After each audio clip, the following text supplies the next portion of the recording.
Let's see what Let's do happens. it. All right. We are going to talk about feelings. Feelings are so important. As you may know, I am an email person, but I am not like a designy email person. I mostly write plain text emails, and so the words kind of matter, you know. Yeah, one plain text person. Woo, words! Thank you.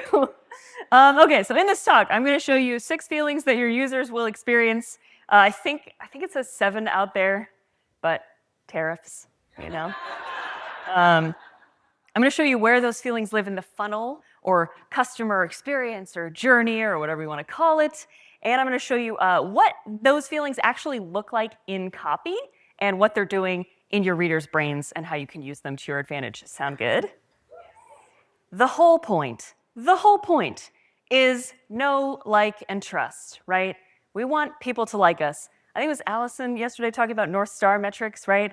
Usually it's money, but it's also like, do they like me? Do they like me? You know, that's all I want. That's my North Star metric. Please like me. So you know, for the end of this talk. Why do we have to do this? Oh my God. Everyone is, I'm just a developer, don't make me think about this. Because people who are making decisions about email have feelings too. They laugh, they cry, they eat, they poop. Everybody poops. And people who poop are buying software and products, right? Like, everybody poops. Anyway, that's what I want you to remember from this talk. Everybody poops. And you're like, but hey, actually, it feels sort of disrespectful to our readers because they're B2B and they only care about the facts. Like, let's just get it to their faces as soon as possible. Untrue. If you cut them, do they not bleed? If you tickle them, do they not Elmo? Any Unbreakable Kimmy Schmidt fans? No? Okay. Thank you. Okay, I have a couple disclaimers before we get in here. These are flexible guidelines. You know, we're soft in this arena, this area. You can use any feeling in your copy anywhere you want in the funnel. There's not like a hard and fast rule. There are just some guidelines that I'm going to give you. Second disclaimer, there are way more feelings than this. If you were at Unspam in 2020, maybe you saw the feelings wheel. There are so many feelings. And I know this because I have felt them all the time. I cry constantly. I cried this morning because I couldn't get my contact in my eye. I figured the crying would help. Don't awe me. I'm an independent woman. Okay. Here's me at 10 years old. I was crying. It was a horseback ride. My mom was like, great time to take a picture. Years later, I was like, why did you take this photo? She's like, I thought you looked cute. I was like, I was weeping. Why was I weeping? Because this motherfucker decided to run me at full speed under a tree, whacked me in the face with a branch. I was wearing a helmet. You can see it on the ground. But you know what a helmet does not protect you from? Betrayal. Fuck that horse. Anyway. This is a text that my best friend sent me, and I believe this is what the kids call reading you for filth. Like, I did schedule in time to cry. Just before we move on, I just want you to know I'm a sensitive girly. These are some real things that have made me cry recently. My boyfriend was coming back in 8 hours. Falling off my bike still hurts. It was a month ago. I sprained my neck. Let's not talk about it. Yeah, so like looking this way, I'm like, be careful. What if it breaks? Okay, if I start this off with a pop quiz, will you participate? Please? Hell yeah. Okay. Which of these pieces of copy makes you feel more feelings? So we have ask AI about your podcasts, get instant insights from your podcast library using AI-powered semantic search, ask questions, explore topics, and discover connections across episodes. Got it? Version B, unlock the hidden knowledge in your podcasts. With product names, AI-powered semantic search, you can connect the dots between episodes, uncover gems you might have missed, and find answers to questions you weren't even asking yet. Now your episode backlog talks back. Okay, which makes you feel more feelings? Is it A, can I get some hands, some shouts? Oh, no, nobody for X. We know the right answer. Is it B? Yeah, right? Okay, what feelings does it make you feel? Curiosity. I like that one. There is no correct answer, but curiosity is kind of what I was going for. Okay. Let's do it again. Here's Monday. We've all heard of them. Track deals through the pipeline. That's version A. Version B, always know where every deal stands. Do we like version A? The peer pressure in this room. Can you imagine if one person was like, I feel feelings? Pipelines. Is it version B?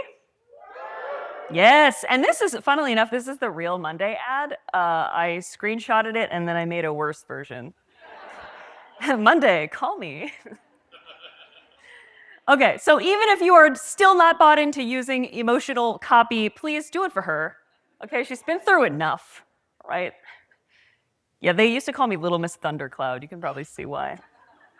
Anyway, let's get into it. What's the first feeling we're going to start with? And I feel like, Anne, you teed me up so perfectly for this, because like it all starts with the pain, right? It all starts with frustration, bad things, anger, fear, disappointment. We have to start there. Why do we have to start there? Because you're not going to do anything unless you have a problem.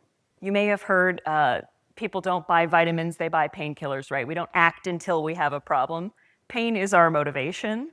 And there's nothing wrong with having a product or a service that's a vitamin, but you're still going to use pain to sell it. So here is a literal vitamin, AG1, FKA Athletic Greens. They're doing a rebrand thing. Is anyone here from AG1?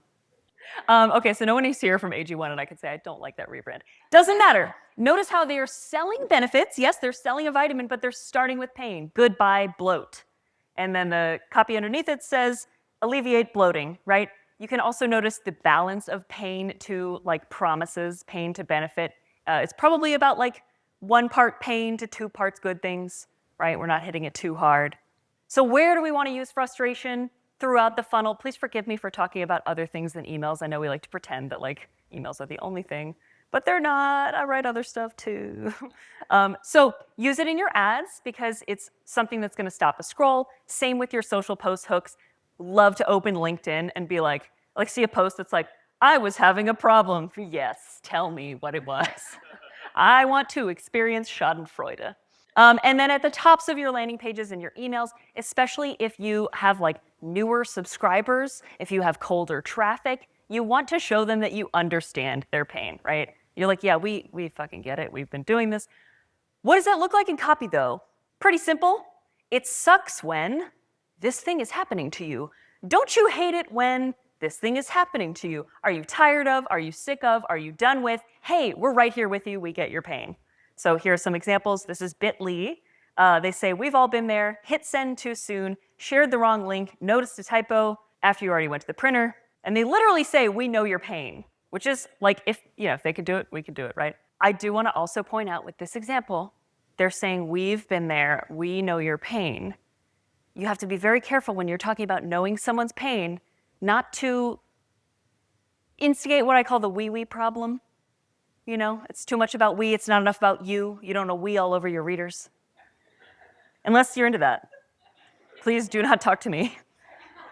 Wash your hands, you're at a conference. This is my client Mapistry.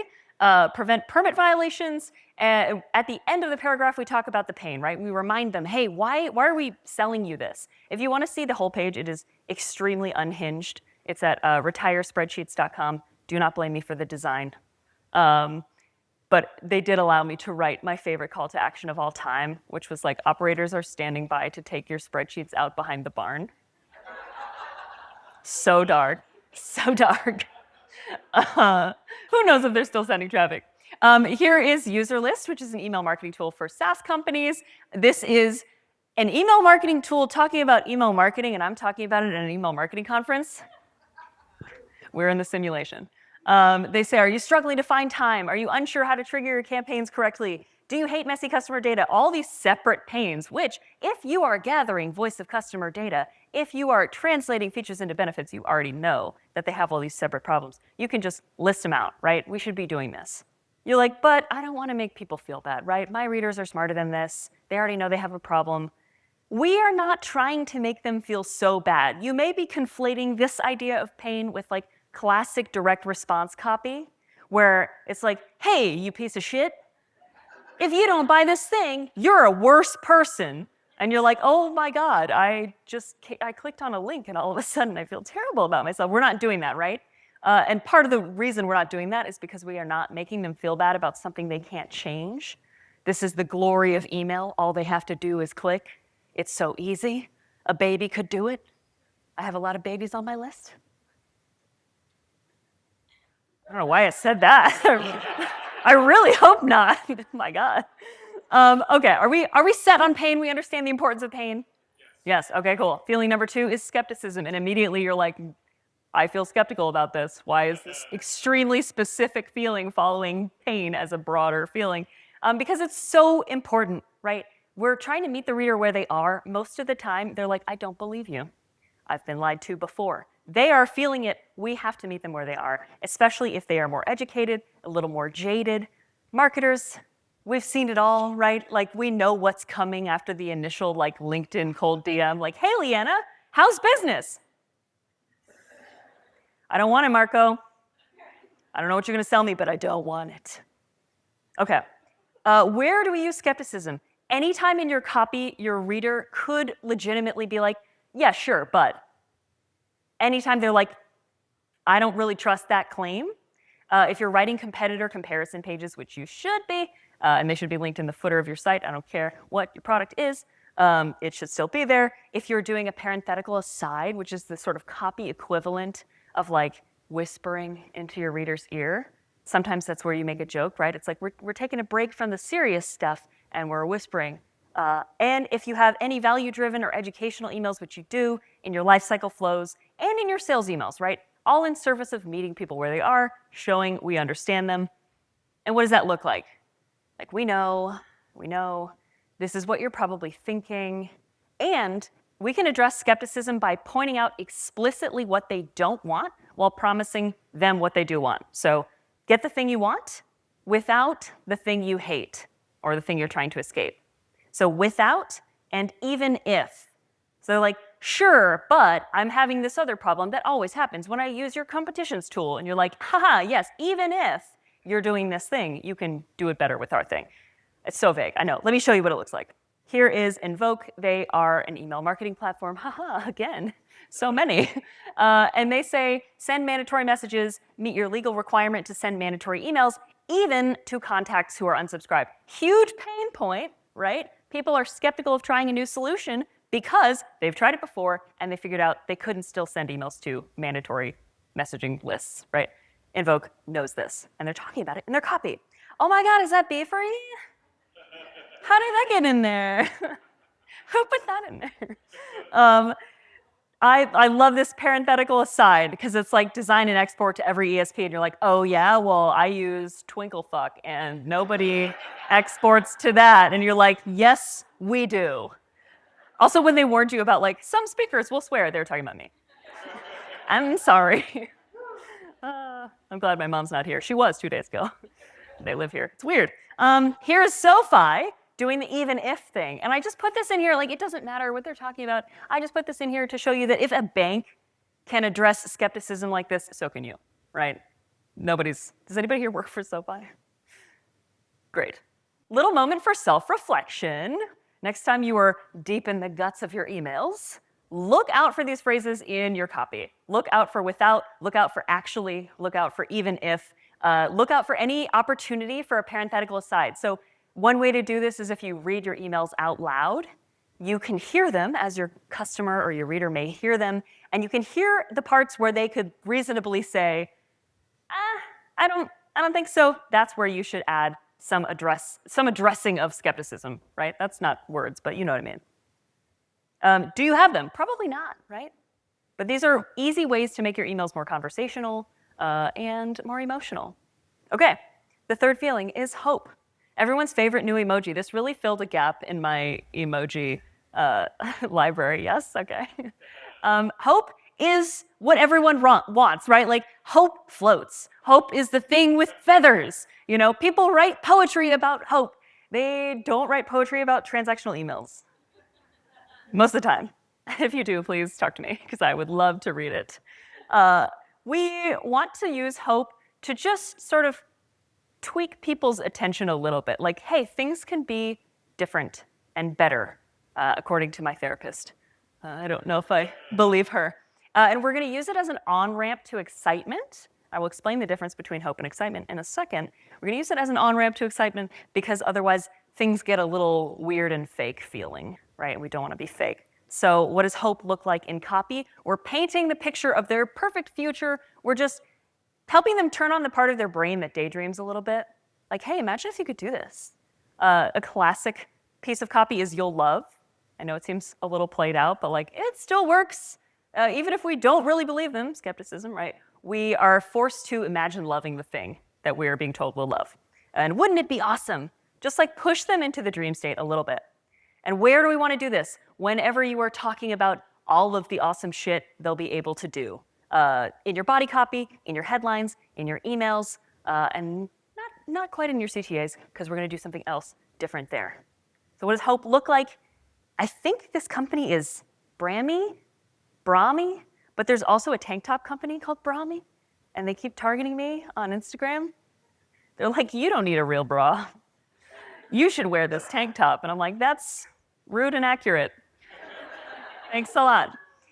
So recipes your family will love. Your stupid kid hates all food. Try this. We promise he'll like it. Here is Noco, which is a time tracking tool. They say your software developers will love the ability to track time directly. We're not sure about this because software developers really love to hate things. But like maybe they will, who knows? It's an accurate, it's an enticing enough promise, right? Okay, back to your own copy. No one, like, it's so late in the day, nobody has their emails open, but like, if you were to just rip into your emails right now with absolutely no oversight, could you look out for moments of hope in your copy, especially in onboarding and nurturing flows? Like, how are we showing people that they have something to look forward to? And yeah, hope is like the flip side of pain. If you don't have hope and you only have pain, people are going to get really turned off and they're going to unsubscribe, right? Nobody wants to read an email every week that's like, man, this sucks. Okay, bye. Those are the emails that I write. On to the next. Excitement, my favorite feeling. I vacillate wildly between excitement and anxiety. If I'm not crying, I'm excited. Sometimes I'm excited and crying, which I could do right now. That's my party trick, but I won't. What is the difference, you may ask, between excitement and hope? I just mentioned that I would tell you this. Hope is the on-ramp, right? With hope, we're like waiting for the awesome thing to happen. We're waiting for them to take action. This is preceding the cool thing that's happening. With excitement, the cool thing is happening right now, or it's just happened. Does that make sense? We're celebrating the thing that is happening. Yes, cool. It's a subtle distinction. Why do we use this? We want to get readers amped up so that they do what we want them to do. I love the way, I think it was you, Allison, the way you describe getting users to take action in an email. It's like, it's what they should do. It's what is good for them. We know what's good for them. Fucking click the button. Click it. I need this. Anyway. And then we want to reaffirm that they've made the right choice after they choose, because that's the moment when they might regret things, right? I had somebody ask for a refund on a course recently, and I was like, did I not excite you enough? She's nuts. It's fine. It's her, not me. And because if we are not excited about a thing, why would they be excited? We're supposed to be like the champions of our product or service. And if we're like, welcome, you made it here, log in, buy thing, order is coming, order is on its way. They're like, what the fuck am I doing here? Like, I could spend my money anywhere else, right? So where do we want to use excitement? Again, we're painting a picture of their bright future. And once they've joined, they've taken an action, they've joined our email list, we're like, hell yeah, you made it, you're here. Anytime they complete a milestone, if you're sending milestone-based lifecycle emails, which like, who is? Raise your hand if you're, yeah? Higher, please. It's hard to see. Okay, so many people. Yeah, milestone-based engagement emails. We love those. Literally no other audience I've ever talked to is like, yeah, of course we're doing that. They're like, email. You mean the thing that I open in Outlook? Anytime you email from the founder, Naomi talked about text-based emails. I love a good text-based email from one person. I recently sent one for a new retainer client, and I made the sender address my address. And so today I got to go through a bunch of replies being like, unsubscribe. I was like, the button's right there. It's at the bottom of the email. How have you survived this long without knowing where the fucking unsubscribe button? Anyway, I was very nice. And finally, in CTAs, right? This is the pivotal moment. We've made them anxious and painful enough so that they're ready to take action. We're driving them toward the CTA, the button or link. We should be excited there, right? What does it look like? Finally, now you can do this thing. You're about to get this thing. Give me the thing. That's a great call to action. I love that. Congrats on making this totally rad choice that you just made. And the make cool thing happen now. Again, with that retire spreadsheets landing page that I worked on, I think one of the buttons was press button, kill spreadsheet. Every time you press this, God kills a spreadsheet. And like, you did it. So do you have any of this in your copy? Are we getting excited? Somebody's like, yes. Woo. Hey, what does excitement not look like? Yes, I am attacking you personally. Request a demo. Learn more. I've never in my life wanted to learn more. Not gonna start now. This is just, there's so much friction in these calls to action, right? Like, why request a demo when we could say, book a quick demo or book a friendly demo? And if we're saying book a demo, we might as well say like, book a demo with Jake. Hey, here's Jake's face. Hey, how long is it gonna take? Hey, is Jake gonna hard pitch me or not? Like, how much more context can we give to the CTA to make it easier for them to click because they know what's on the other side, right? So many of these like shop now CTAs, and you're just like, okay, good luck, just roll the dice, and then they send you to the home page, and you're like, oh, fuck. Why am I even here? I was trying to buy something from Instagram, and they sent me to the home page. Okay, here is a very cute CTA that I love. It's immediately there in the conversation I'm having with this image. Like, oh, that's cute. That's what I'm thinking. There's no friction there. I don't have to apply myself to this button at all. Improve retention now. I love that. This is what we call a call to value, not a call to action. A call to action is what you do, which would be like start free trial. A call to value is what do I get? What is the outcome of clicking this button? Go through your emails. See where you could test a call to value versus a call to action. Maybe that would improve some click-throughs. Who's to say? Certainly not me. Here's Soapbox, which is, I think, a now deprecated tool from Wistia. Does anybody know if Soapbox still exists? No? Okay. They're like, hey, you did it. They sent this to me. And they were like, one of your referrals used the tool. And I'm like, it's weird that you're congratulating me for spying on my friends, but thanks, I guess. It's very exciting. And they had a little gif of everybody who worked at Soapbox going like, yay! More of that. Here is an email after I signed up for a proposal tool. They say, I'm Michael, the founder, and I'm so happy you decided to join. I can't wait to help you easily create beautiful proposals in a fraction of the time. I love this for two reasons. It's from the founder, and he's very happy. And he's reiterating what I signed up for, right? Value prop right there in the first sentence of the email. In case I happen to like sustain head trauma in the 10 seconds between signing up and opening the email, right? In case somebody was like, or a horse came back. The horse haunts me. Okay, you know what else is exciting? Speed. This is superhuman. Schedule events at the speed of thought. It's a little douchey, but like we get it, you know? Instantly turn an email into an event. We all love to save time. We all love the idea that saving time is fast and easy and doesn't cost us anything. The way to do this is by being very specific about how much time we're gonna save, right? So instantly is very easy to imagine. Speed of thought, maybe not so much. But here's right now. Does anybody have right now on their calls to action? Bueller. Okay. This is one of my first mentors, Joanna Wiebe. This is a program email a sales email for one of her programs. And the call to action button joins the conversation in your head. Yes, Joe, put me into master of headlines right now. And another reason I love this CTA is because it's long as fuck. You cannot miss this button from space, right? So easy to click. Here is what it looks like when you do not use hope as an on-ramp to excitement. So this is dear friends of mine and my new retainer clients, MicroConf. Surely they won't mind me making fun of them in a room of strangers. It says, "We value your interest in joining our community and look forward to having you. If you have any questions or concerns, please don't hesitate." And then the sign-off is inexplicably, "Keep rocking it." It's like, were you kidnapped? In between those lines? Who is this? Totally incongruous, very weird. So just a tip, just for a second, just to see how it feels. A little excitement. You're like, this is a business conference, how dare you? I'm sorry. I can't help it. It is congenital and terminal. And then I just die. Wouldn't that be amazing?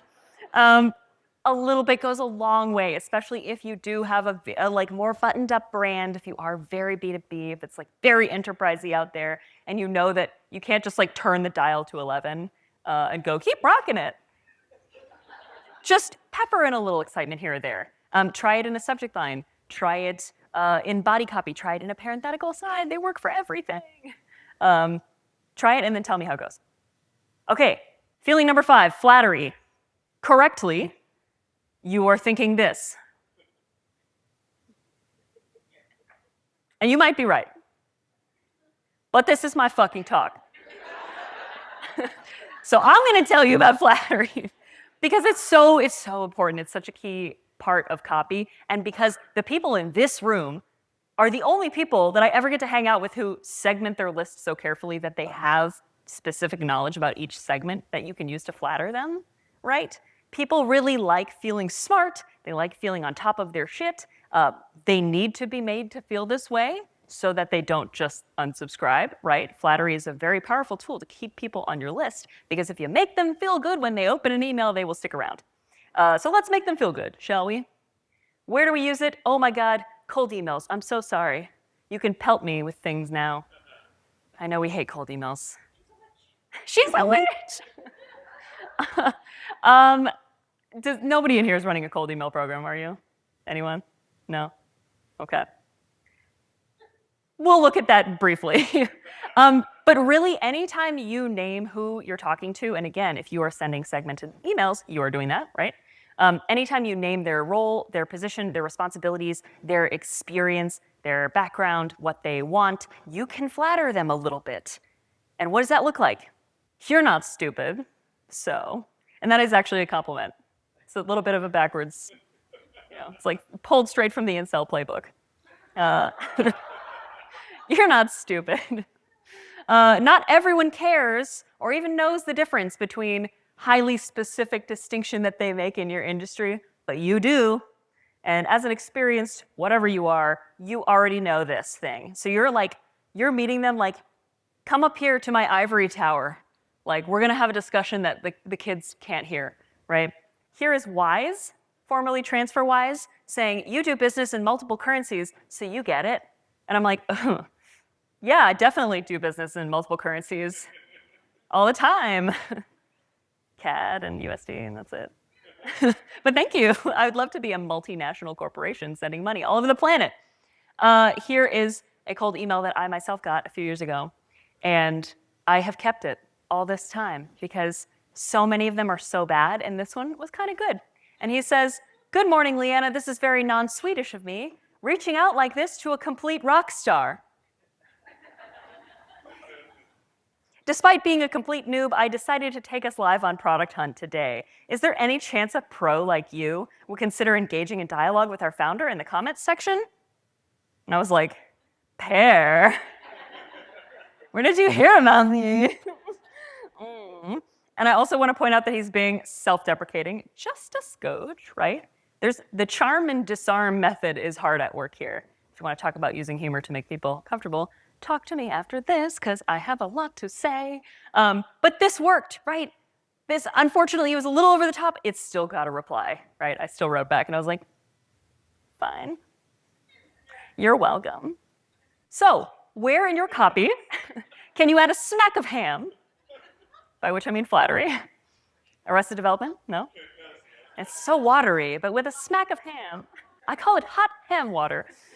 Okay. Where can you help your readers see themselves in the copy, which again is going to make them feel like, wow, they really know me. That's incredible. I should stick around. All readers speak like that. everyone, everyone not in this room. Oh, emails. And you're not doing cold outreach, but if you were, you would add it there, correct? Yes, okay. The sixth and final feeling is confidence. And this is actually a feeling that we feel and we pass on to the reader, much like excitement, right? We have to be excited to get them excited. We have to be confident to make them confident. And yeah, I just said that. We need to show that we believe in what we're doing, right? Otherwise, why would they hang out with us? Why would they buy from us, keep reading our emails, like us? As we know, that's my North Star. And what does confidence look like in copy? Often it's short, decisive statements. I feel like somebody long ago told copywriters that like people will keep reading until there's a period, so just cram everything you can into one sentence. And it's like, no, I don't want to have a PhD to understand what you're trying to tell me in the like first line of this email, right? So short sentences, bold and or specific claims, hopefully that only you can make, clear calls to action. We know what's going to happen on the other side. We've already talked about that. And FAQs, because it shows that you have thought enough about their questions to answer them.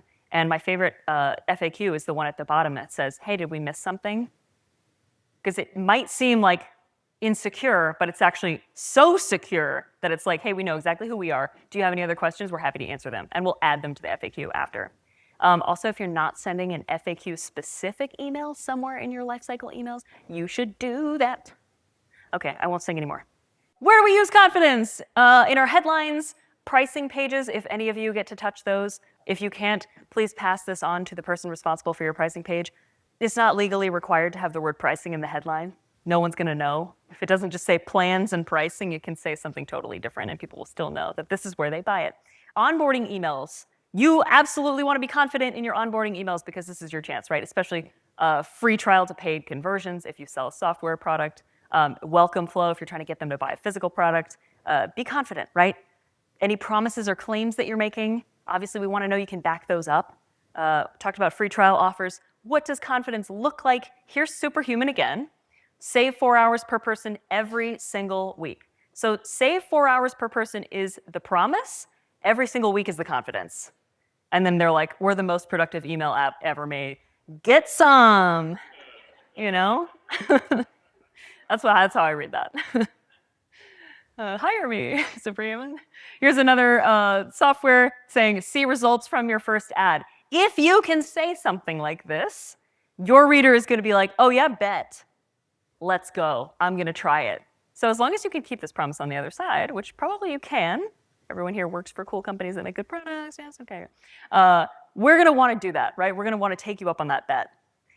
Confidence also looks like social proof, trust signals. What are those? Just kidding. Why do we like social proof? We want to know that we are not alone. We want to know that we're not the first. And we want to know that there's not so much risk.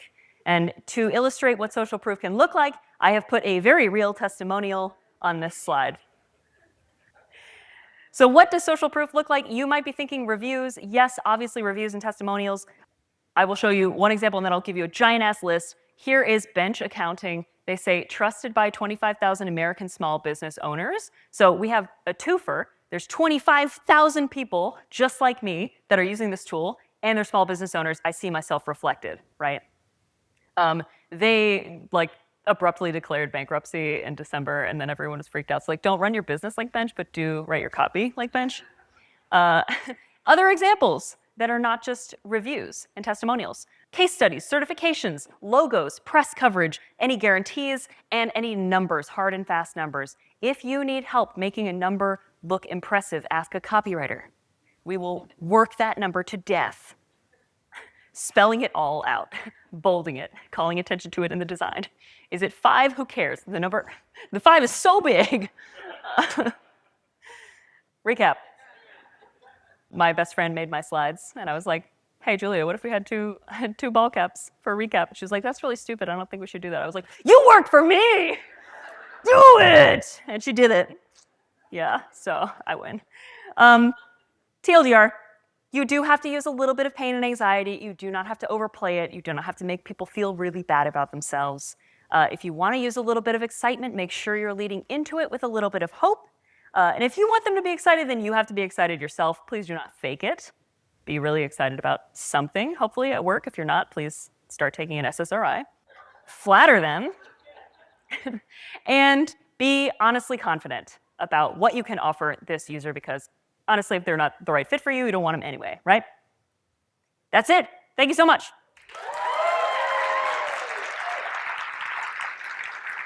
Hooray!